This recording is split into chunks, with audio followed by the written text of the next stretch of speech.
this video, we're going to be talking about how to find the length of a line segment. We're going to be doing a couple different examples, but the formula that we're going to be using is this formula here that tells us the measure of a line segment or the length of a line segment. Now, remember, to indicate a line segment, we always write the two endpoints. So, for example, if the endpoints are A and B, and then we write this line over it to indicate line segment. So when we're talking about the length of a line segment, we don't just say AB with the line over it, because the length of the line segment and the line segment itself are not the same thing. So we have to say the measure M of the line segment, AB with the line over it, or just AB by itself, which indicates the length of the line segment, not the line segment itself. So either way, we can write the notation either way, but the length of a line segment is going to be equal to the absolute value of A minus B or the absolute value of B minus A. We're going to show that it doesn't matter which one we do, but for example, if we have this line here, this number line, and we're asked to find the length of the line segment AB, so from A to B, we can see that the coordinate point A is at -3, and that the point B is at -1. We can find the length of this line segment by taking A minus B on the number line or B minus A.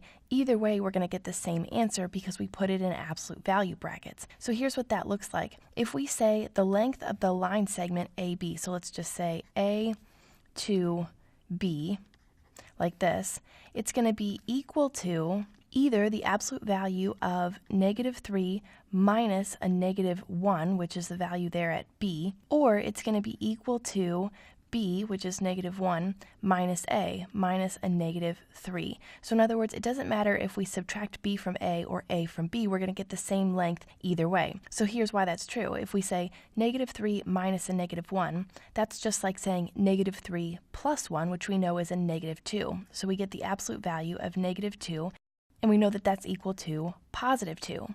Here, if we say -1 minus a -3, that's like saying -1 plus 3, which we know is +2, and the absolute value of +2 is still 2, and we get the same answer. And as you can see, if we forget about the formula for a second and we just look at A and B on the number line, we can see to get from -3 to -1 should take us 2 units, or to get from -1 to -3 should be 2 units. It doesn't matter which way we go, the distance between the points is still 2 units, and that's what we got using the formula.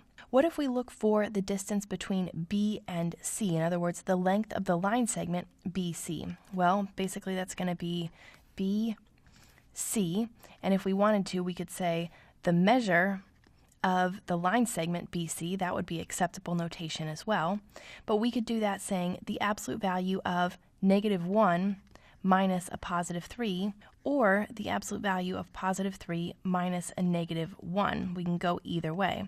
So here we'd get -1 minus 3 would give us a -4, so absolute value of -4, which we know is 4. Here we'd get -3 minus a -1, or -3 plus 1, which we know is 4. And so we'd get 4. And we can see to get from B to C, we just count over 4 units. So 1, 2, 3, 4 units. Or to get from C to B, 1, 2, 3, 4 units. That's why it doesn't matter which way you go, because when you count from one point to another point, you get the same number of units either way, so the length of the line segment is going to be the same. And we could also find the length of the line segment AC, so we could say AC, and that's going to be equal to, if we just count on the number line here, 1, 2, 3, 4, 5, 6. So we're going to get 6. And we could see that by doing the absolute value of -3 minus 3, or the absolute value of +3 minus -3, and either way, we would get 6. What about looking at a different kind of example? Sometimes we're given something like this. It's a word problem, where we're told point P is between A and B. PA is equal to 15 and PB is equal to 100, find AB. So something like that, we're going to have to illustrate this problem on a number line and then find the missing value. So it tells us point P is between A and B. So we're going to go ahead and draw points A here, B here, and we know that point P is somewhere in the middle. It doesn't matter where we put it, we just know it's somewhere in the middle. So P is between A and B. PA is equal to 15. So this distance here between P and A, we know that that's going to be 15. PB is equal to 100. So we know that this distance here is 100. Find AB. Well, this just goes back to the segment addition postulate, which tells us that if we know the measure of one section of the line segment and we know the measure of the other section of the line segment, then we can just add them together to get the total measure of the line segment. So if the distance between A and P is 15 and the distance between P and B is 100, then the distance between A and B is going to be equal to 100 plus 15, or 115. Now keep in mind that with problems like these ones, sometimes you'll be given part of the line segment, like the distance between A and P, and you'll be given the total distance from A to B, and then asked to find this unknown distance between P and B. If that's the case, then you want to just take the total distance of A to B and subtract this piece of it, the distance between A and P, and that'll leave you with the distance between P and B, or the length of the line segment, BP. So there are different ways to go about this depending on exactly which piece of information is unknown. But the general idea here is that segment addition postulate, which just tells us that the length of part of the segment plus the length of the other part of the segment is equal to the total length of the segment. So we know AB here is 115. Let's look at one final example. We've brought some algebra into this problem. We've been given this line here and the points P, Q, and R. We know that the length of the line segment PQ is 2x plus 1 and that the length of the line segment QR is x.